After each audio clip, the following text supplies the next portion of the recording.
বন্ধুরা আর কিছুক্ষণের মধ্যেই প্রকাশিত হতে চলেছে আমাদের পশ্চিমবঙ্গে এসআইআর হওয়ার পর ফাইনাল ভোটার লিস্ট। এই ফাইনাল ভোটার লিস্টটা সম্পূর্ণ আলাদা, মোট 3 ভাগে ভাগ থাকবে এই ফাইনাল লিস্টটা। এই ফাইনাল লিস্টে নাম থাকলেই আপনি কিন্তু এমনটা বলতে পারবেন না যে আপনি একজন ভোটার। ফাইনাল লিস্টে নাম থাকলেও কিন্তু আপনি একজন ভোটার নাও হতে পারেন বা আপনি আগামীতে ভোট নাও দিতে পারেন, কারণ এখানে টোটাল 3টে ভাগে ভাগ রয়েছে এই ফাইনাল লিস্ট। চলুন আপনাদেরকে আমি একটু বুঝিয়ে দিই যে কিভাবে আপনি আপনাদের নিজের নাম চেক করবেন এবং চেক করে নিশ্চিত হবেন যে আপনার নাম ফাইনাল লিস্টে আছে আর কাটা পড়বে না, বাদ পড়বে না। তো এখানটায় আমি আপনাদের একটা ডেমো ভোটার লিস্ট বের করে রেখেছি। তো এই টাইপেরই আপনাদের ভোটার লিস্ট হবে, যেটা একটু আগেই বেরোবে দুপুর 12টার পর। তো সেখানটায় এইরকম ক্যাটাগরি থাকবে। দেখুন, প্রথমে থাকবে এপিক নাম্বার, অর্থাৎ এই ঘরে আপনাদের সমস্ত এপিক নাম্বার অর্থাৎ ভোটার কার্ডের নাম্বার থাকবে এবং ঠিক তার পাশে নাম লেখা থাকবে, যার এপিক নাম্বার অর্থাৎ যার ভোটার কার্ড তার নাম থাকবে। এবং এইখানটায় হচ্ছে মোট 3টে ক্যাটাগরি অ্যাড হচ্ছে। একটা থাকছে অ্যাপ্রুভড, একটা থাকছে অ্যাড জুডিশিয়াল, আর একটা থাকছে ডিলিটেড। এইবার বন্ধুরা আসল খেলা এখানটাতেই শুরু হচ্ছে। কি কি রয়েছে? সাপোজ ধরুন আপনার এইটা হচ্ছে ভোটার নাম্বার এবং আপনার নাম হচ্ছে রহিম শেখ। এবার এখানে যে 3টে ঘর রয়েছে অ্যাপ্রুভ, অ্যাড জুডিশিয়াল, ডিলিটেড, এর মধ্যে আপনার নামটা এখানে কোনটাতে টিক রয়েছে? তো দেখুন এখানে রহিম শেখ এরটা রয়েছে অ্যাপ্রুভের ঘরে টিক রয়েছে, আর এই জুডিশিয়াল আর ডিলিটেডের ঘরে কোনো কিছু নেই। তার মানে আপনাকে বুঝে নিতে হবে এই রহিম শেখের ভোটার যে তালিকাতে নাম এসছে এটা কিন্তু নির্বাচন কমিশন থেকে একদম অ্যাপ্রুভ করে দিয়েছে। ইনি একজন ভোটার, ফাইনাল লিস্টে ইনার নাম রয়েছে, আগামীতে ইনার নাম আর কাটার কোনো সম্ভাবনা নেই, ইনি একজন বৈধ ভোটার।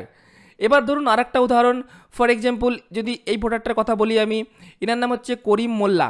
তো এই করিম মোল্লার দেখুন এখানে কিন্তু অ্যাপ্রুভের ঘরে কোনো রকমের বন্ধুরা এখানে টিকচিহ্ন নেই। টিকচিহ্ন কোথায় আছে? টিকচিহ্ন রয়েছে এই যে অ্যাড জুডিশিয়াল, ঠিক অ্যাড জুডিশিয়ালের ঘরে কিন্তু টিকচিহ্ন রয়েছে, আর ডিলিটের ঘরেও কোনো কিছু নেই। তার মানে এই যে করিম মোল্লা, ইনার যে হিয়ারিং হয়েছিল, হিয়ারিং হওয়ার পর তিনি যে হিয়ারিং সেন্টারে গিয়েছিলেন, উপস্থিত হয়েছিলেন, তারপর তিনি যে ডকুমেন্ট দিয়েছিলেন, নথি দিয়েছিলেন, সেই নথিগুলো এখনও পর্যন্ত ভেরিফাই করতে পারেনি নির্বাচন কমিশন। এবং বর্তমানে এই ভেরিফিকেশনের কাজ সুপ্রিম কোর্টের অর্ডারে কিন্তু বিভিন্ন জুডিশিয়াল অফিসাররা করছেন। তো সেই জন্য কিন্তু আপনার নামটা এখন অ্যাড জুডিশিয়ালের মধ্যে রয়েছে।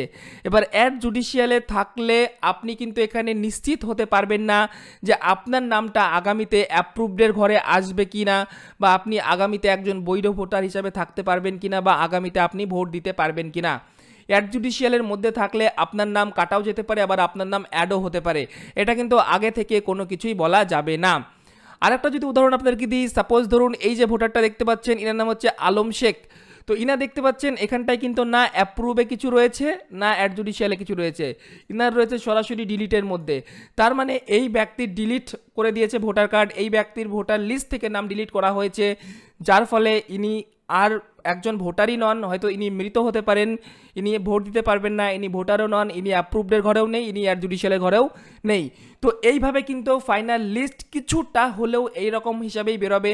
আপনাদেরকে এইভাবেই চেক করে নিতে হবে যে আপনাদের নাম প্রথমে খুঁজে দেখবেন, নাম থাকলেই লাফালাফি নাচানাচির কোনো দরকার নেই, আগে আপনাকে এটা দেখতে হবে আপনার নামটা অ্যাপ্রুভডের ঘরে আছে কিনা। তো এই ছিল কমপ্লিট জানকারি বন্ধুরা, আশা করি ভিডিওটি আপনারা বুঝতে পারলেন। আর কিছুক্ষণ পরেই আমাদের চ্যানেলে ফাইনাল লিস্ট আপলোড হয়ে যাবে এবং তারও টিউটোরিয়াল ভিডিও আমরা আপনাদেরকে দিয়ে দিব, সেখান থেকেই আপনারা খুব সহজেই দেখে নিতে পারবেন আপনার নামের তালিকা।